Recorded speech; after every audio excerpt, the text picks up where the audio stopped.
Ce journal vous est présenté par Lidvin Mafuta Kalumba. Mesdames, Messieurs, bonjour. Tout le plaisir est pour moi de vous retrouver pour cette édition d'information matinale sur Digital Congo, le Grand Numérique. Le chef d'État et de gouvernement des États membres de la conférence internationale sur la région de Grand Lac, CIRGL, se sont retrouvés du 7 au 8 août dernier à Kampala, en Ouganda. À l'issue de ces assises de 2 jours, plusieurs décisions ont été prises, entre autres celle de mener des actions rigoureuses de façon à faire cesser définitivement les combats dans l'Est de la République démocratique du Congo. Autre décision, appuyer les efforts du gouvernement de la RD Congo pour la restauration de la paix dans la partie Est de la RD Congo, compte rendu avec Jacques Moukalend Makal de la Radio-Télévision nationale congolaise.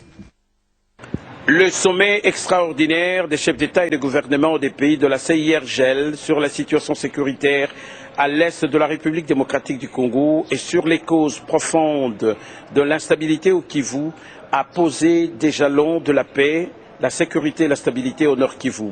Ces assises de haute portée organisées en Ouganda ont fermé leurs portes le mercredi 8 août 2012 à l'hôtel Munyonyo au cœur de Kampala, capitale de l'Ouganda, sous la direction du président Yoweri Kaguta Museveni, qui a réuni autour de lui ses pairs chefs d'État africains et une brochette de têtes pensantes, experts en la matière et délégations ministérielles.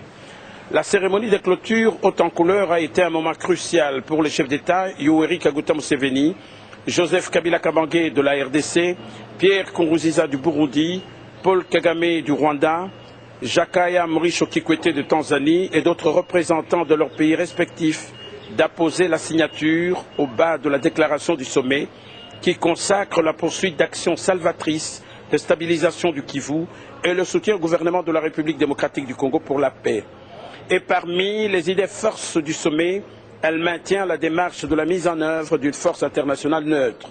C'est le ministre ougandais des Affaires étrangères, Okello Henry Oryem, qui a donné lecture de cette déclaration des chefs d'État en présence des représentants de haut rang des États-Unis, de l'ONU, de l'Union européenne, de l'Union africaine et de plusieurs invités de marque. Ce document de haute portée met en exergue les décisions importantes ci-après. Des sanctions vigoureuses à mener sur le terrain de manière à arrêter définitivement les combats dans l'Est de la République démocratique du Congo, où la mutinerie M23 est à la base de la tragédie au Kivu. La possibilité de prise de sanctions à l'endroit de ceux qui obstruent le processus de paix a été soulignée. Il a été également décidé d'appuyer les efforts du gouvernement de la République démocratique du Congo pour la restauration de la paix et la sécurité au Nord Kivu.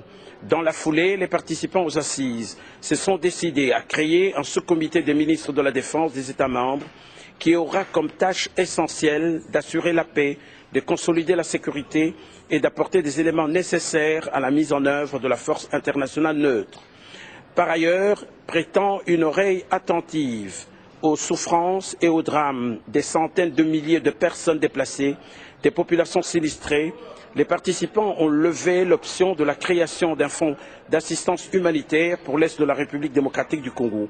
De toute évidence, le désir ardent de protéger les vies humaines à l'Est du pays et de soutenir la RDC fortifie la CIRGL dans sa conviction d'œuvrer pour la paix au Nord Kivu. Ainsi, le sommet de Kampala vivra dans la mémoire des Africains épris de paix.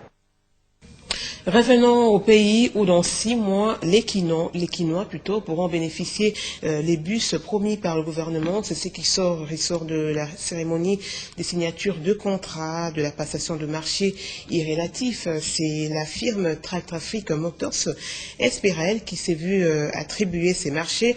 Au total, 200 bus pour un coût de 27 millions de dollars américains sont attendus à Kinshasa. Les détails avec Rita Bitotachikai et Blanchard Maïm.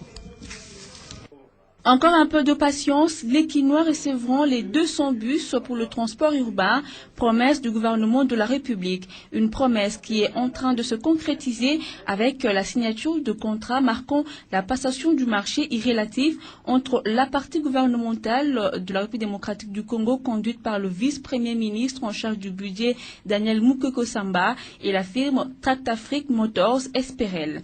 Après avoir suivi scrupuleusement toutes les étapes de passation de marché marché, c'est la firme Tractafric Motors Esperel qui s'est vue attribuer ce marché de fourniture de 200 bus de marque Mercedes. Le vice-premier ministre en charge du budget rassure que le gouvernement va respecter son engagement à payer les 15% du montant global. Pour le gouvernement, la première obligation contractuelle, c'est le paiement de l'acompte de 15%. Je voudrais annoncer solennellement que cet acompte sera payé au plus tard mardi 14 août. De la même manière que nous avons respecté la loi sur la passation de marché pour conclure ce contrat, de la même manière, nous allons respecter la loi sur les finances publiques. Le ministre des Transports et Voies de Communication, qui a pris part à cette rencontre, a souligné que cette signature est l'aboutissement d'un long processus qui a imposé le respect strict des passations de marché. Nous avons pris le temps qu'il fallait pour respecter ces normes et aujourd'hui, une étape importante est franchie, celle de la commande et de la conclusion du contrat lui-même de passation de marché. Et donc, c'est des bus qui vont être livrés, et il faut que l'opinion les sache, dans un délai de 6 mois. Parce que la société attributaire ne peut commencer à fabriquer les bus qu'à partir du moment où elle a reçu le contrat signé et le premier paiement. C'est ce qu'on appelle la compte de 15%. Et pour éviter les erreurs du passé, le gouvernement a décidé de créer une société privée chargée de gérer ce bus dont le coût total s'élève à 27 millions de dollars américains. Des repos pour Daniel Mokoko Samba, juste après la signature de ces contrats de passation de marché. Le vice-premier ministre du budget a présidé hier jeudi une réunion avec une réunion du comité de pilotage sur les guichets uniques électroniques intégrés, un projet qui sera bientôt mis sur pied par le gouvernement en vue de maximiser les recettes, car le guichet électronique constitue à présenter plutôt des limites et des faiblesses. Une fois de plus, Rita Bitatachikai et Blanchard Baembe nous en disent un peu plus. Le guichet unique électronique ayant montré ses limites et faiblesses, dans la gestion des opérations de dédouanement, le gouvernement de la République a jugé utile de remplacer ce système par le guichet unique électronique intégré. C'est dans cette optique que le vice-premier ministre en charge du budget, Daniel Mokoko Samba, a présidé la réunion du comité de pilotage sur le guichet unique électronique intégré. Un projet qui, une fois réalisé, permettra la traçabilité de toutes les opérations ayant trait au pré-dédouanement, au dédouanement et au post-dédouanement. Explication du ministre de l'économie Jean-Paul Nemoyato. On s'est rendu compte que ce système présente quand même quelques faiblesses. Par exemple, le système n'avait pas intégré dans la logique de traitement les opérations qui se font en amont du dédouanement, donc les pré-dédouanements et aussi après le dédouanement, ce qui se fait après. Donc on n'avait pas la traçabilité dans toutes ces opérations, d'où l'intérêt pour le pays de soutenir les projets que nous sommes en train de piloter et entrer, n'est-ce pas, à l'instauration du guichet unique électronique intégral. Donc ces projets, par rapport au précédent, a l'avantage de mettre dans une logique d'ensemble toutes les opérations qui ont trait, n'est-ce pas, au pré-dédouanement, au dédouanement et puis au post-dédouanement pour que nous puissions avoir la traçabilité. Pour rappel, c'est depuis 2005 que le gouvernement a mis sur pied le guichet unique électronique. Avec le nouveau projet sur le guichet unique électronique intégré, le gouvernement pourra ainsi maximiser ses recettes. Le 9 août de chaque année, l'humanité célèbre la journée internationale de populations autochtones et à l'occasion de ce 17e anniversaire institué par les Nations Unies, la République démocratique du Congo a célébré cette journée sous les thèmes les médias autochtones élevant la voix de la femme autochtone pygmée pour son accès à l'information et aux services de santé maternelle. Plusieurs autorités nationales et étrangères ont pris part à cette cérémonie qui a été célébrée hier à la salle de conférence internationale du ministère des Affaires étrangères, et cette cérémonie a été organisée par le Fonds des Nations Unies pour la population, l'UNFPA. Suivez ce reportage. Représentant environ 1% de la population congolaise, les peuples autochtones sont répartis dans 9 provinces du pays, notamment au sud de l'Équateur, au nord de Bandundu, au nord-est du Katanga, dans le 2 Kasaï, en province orientale et dans le 2 Kivu. Les peuples autochtones vivent dans une situation de marginalisation et ont un piètre accès aux services sociaux de base, dans l'éducation, la santé, les logements, l'eau et les soins de santé primaires. En cette célébration de la 17e journée internationale des peuples autochtones, l'occasion a été donnée à la représentante de femmes autochtones, Dorothée Lisenga, d'élever la voix pour revendiquer les droits de cette population marginalisée. À travers une projection vidéo, Dorothée Lisenga a présenté les conditions précaires de la santé maternelle de la femme autochtone en RD Congo. Pour cette représentante, n'ayant pas assez d'informations sur la planification familiale, ces femmes autochtones font des naissances chaque année. Une situation qui occasionne d'ailleurs un taux élevé de mortalité maternelle en milieu autochtone. Et pour son accouchement, la femme autochtone s'assoit sur 2 troncs de bananiers faisant office des lits d'accouchement. Le nouveau-né est recueilli sur le feuille des bananiers ou par terre. Devant cette situation, la femme autochtone demande au gouvernement de plaider en leur faveur pour être valorisée dans la société congolaise. Nous déplorons l'absence des institutions des soins de santé primaires d'abord et de santé de la reproduction en milieu autochtone. L'information, la sensibilisation pourrait changer maintenant la situation de la femme autochtone et surtout l'instruction et l'éducation.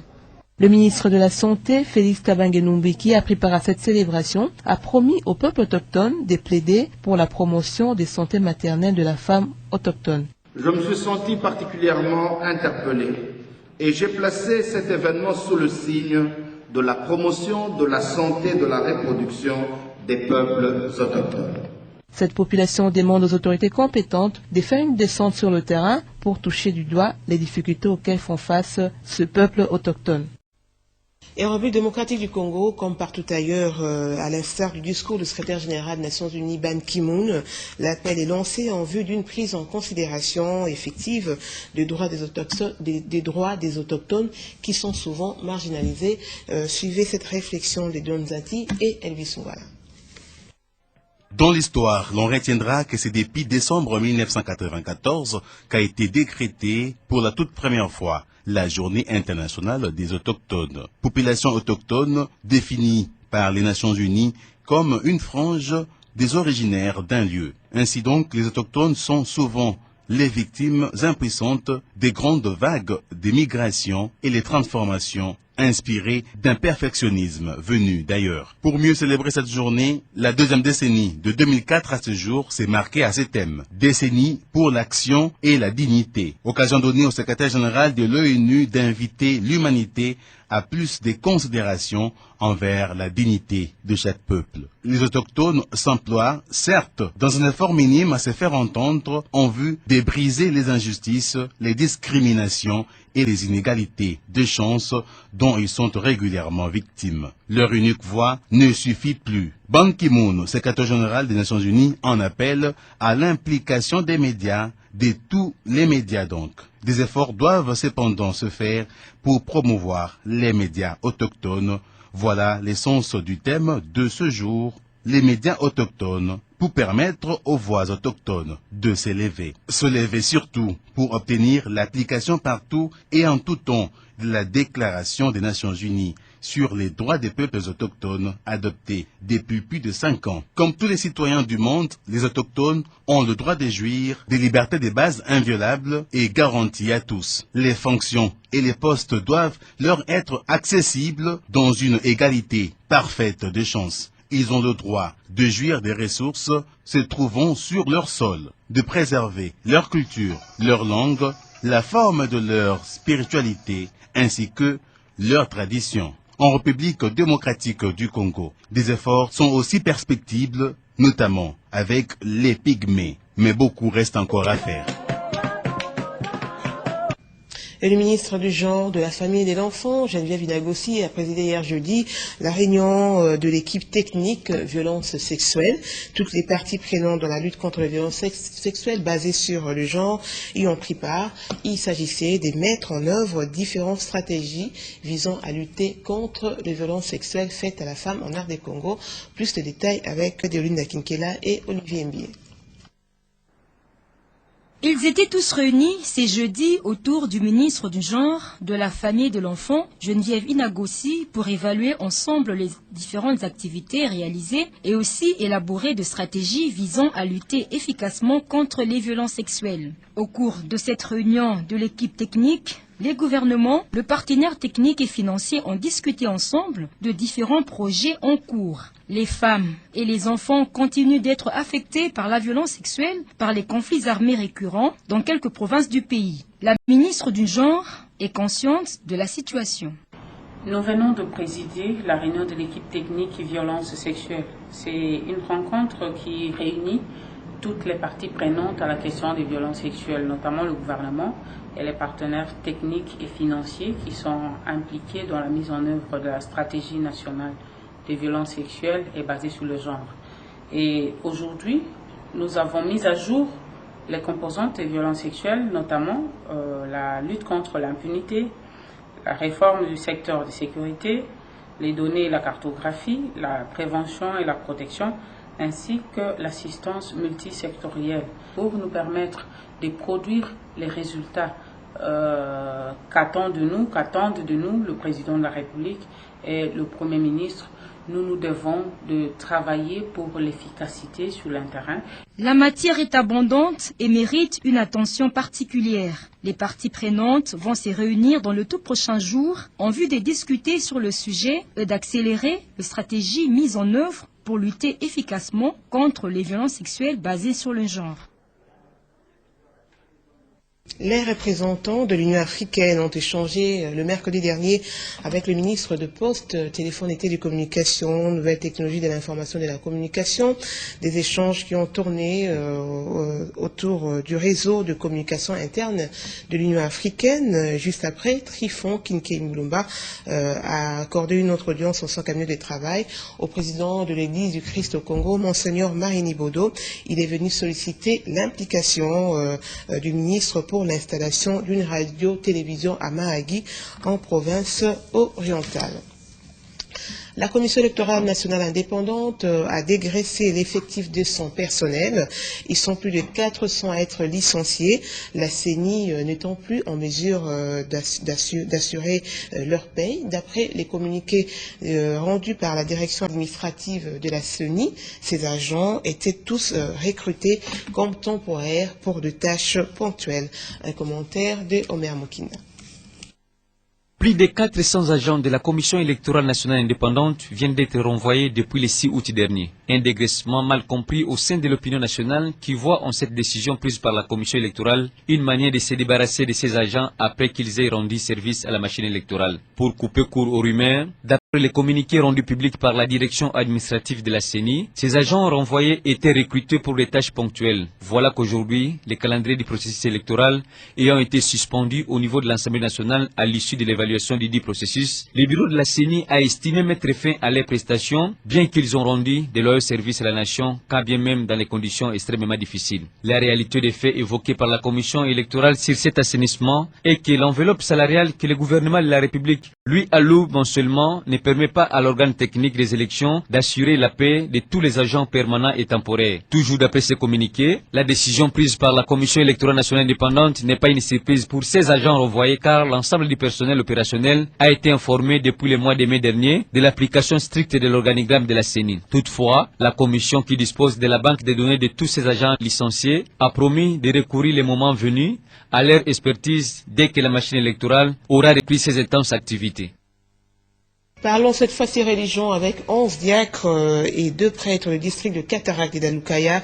Nous sommes là dans la province du Bas-Congo qui ont été ordonnés en la paroisse Notre-Dame de Kisantu par Monseigneur Fidèle Célédé au cours d'une cérémonie réunissant le gouverneur intérimaire du Bas-Congo, Léon Koussou, et les notables de cette province. Plus de détails avec Bébé Diankoul.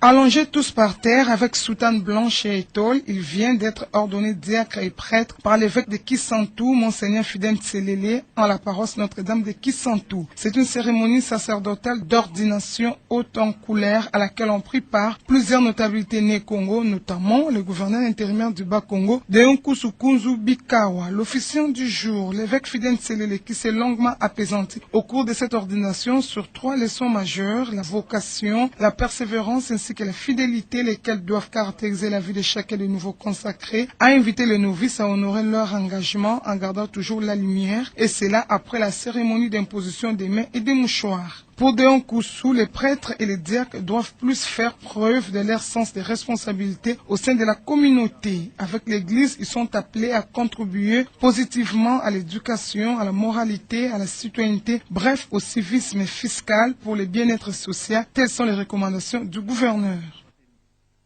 Voilà, madame, monsieur, c'est par ici que nous refermons cette édition d'information matinale. Merci de l'avoir suivi. Je vous retrouve tout à l'heure à 13h pour la grande édition de la mi-journée. Restez branchés sur Digital Congo en compagnie de Salomon Bimancha dans son Digital Café. À tout à l'heure.